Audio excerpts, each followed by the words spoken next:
NoDisHere, 1600 Pennsylvania Avenue, as we all know, is where President Obama resides with his family. 1600, the perfect score on the SAT.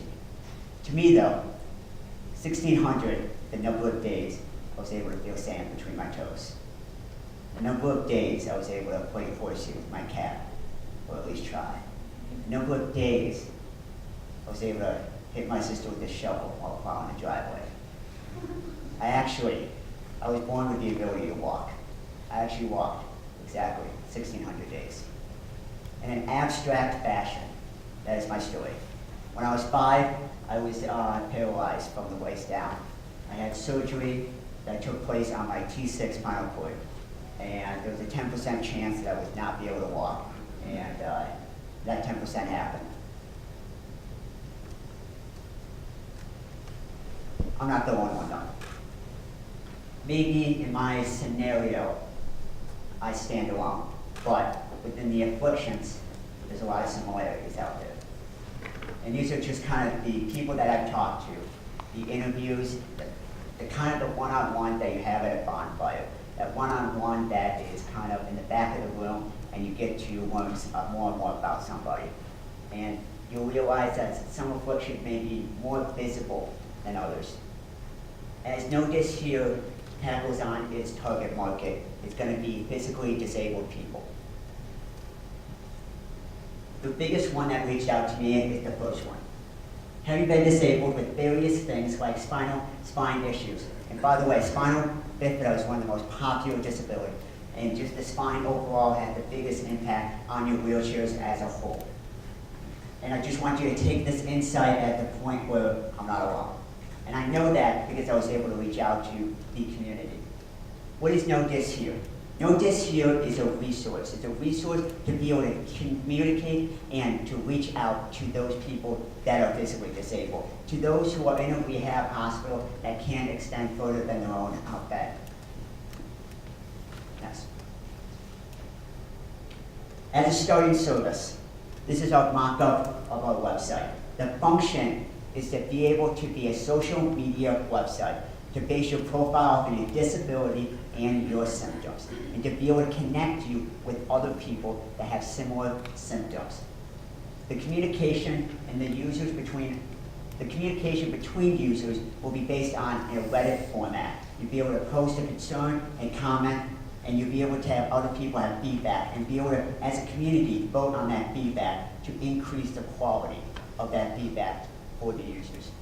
Now, my customers are going to be based off of a medical company that want to reach out to my users, charity organizations that overlap with my market users, and just to be able to maximize on the market. And as I collaborate with my users, that is one distinct thing that I'm honored to be able to bring together. Thank you.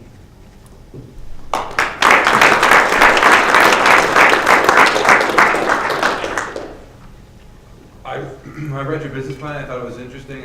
I kind of felt that you missed kind of half the story. And the story I saw you build confidently was why people would pay to have access to your members. One of the things I think is missing from your story that you probably glossed over is what problems your customers have, the reason why those companies want to talk to your customers. Because you look at, obviously with the Healthcare Act, the way insurance companies are in hospitals are being paid, with advocacy, where you see a variety of different industries that are trying to caveat certain specific injuries to be able to kind of pull together and build a marketplace. I think the timing is right. But I missed the opportunity to understand why would they be interested in those type of customers coming, as far as the medical device companies. What's missing?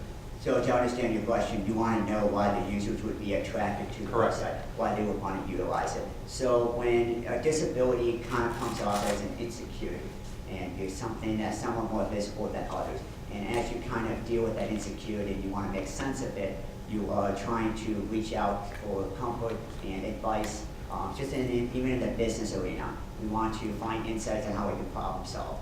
To the point where if I want to figure out how to ride a motorcycle, I want to be able to go, hey, how do you drive a motorcycle? and be able to post something up there and be like, oh, I'm from Florida, my father's a mechanic, and he and I sat for 13 hours and created a great design.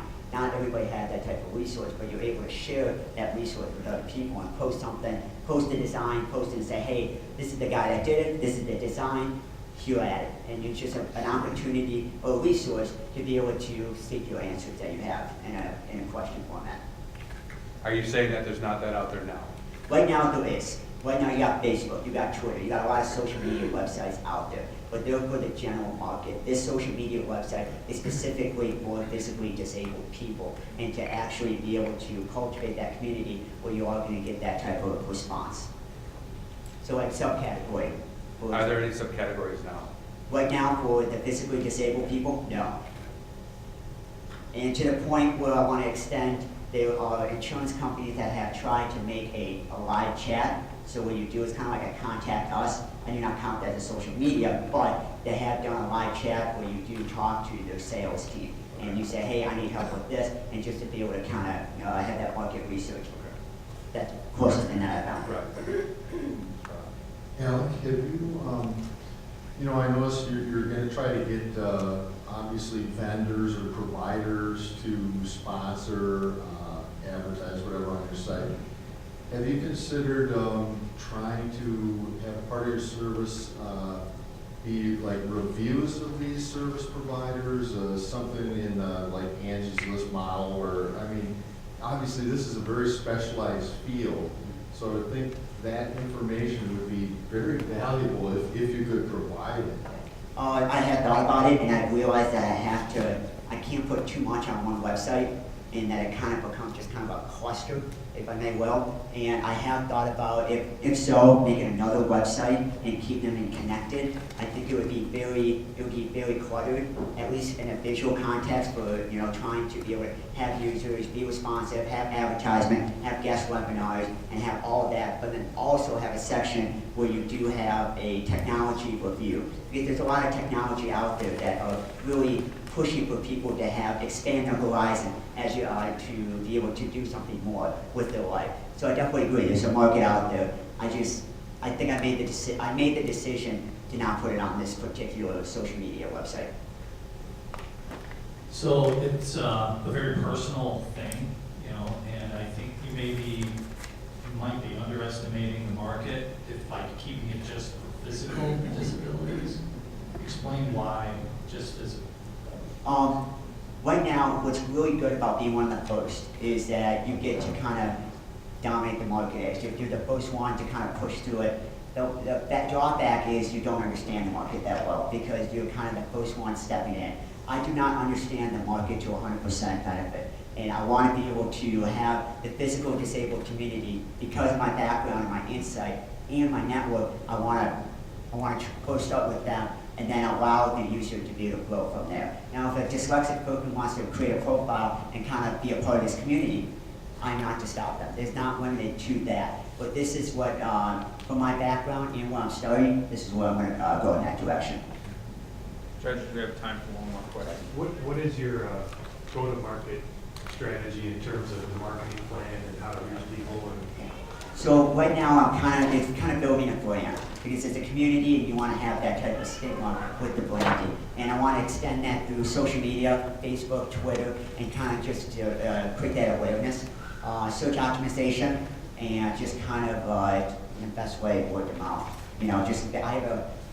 I'm very fortunate to have a great network with charity organizations and just the disabled community. So I would like to also use my following that I've had through my public speaking and my writing, and also be able to partner up with other writers and bloggers and speakers that share the same market that I have. Thank you.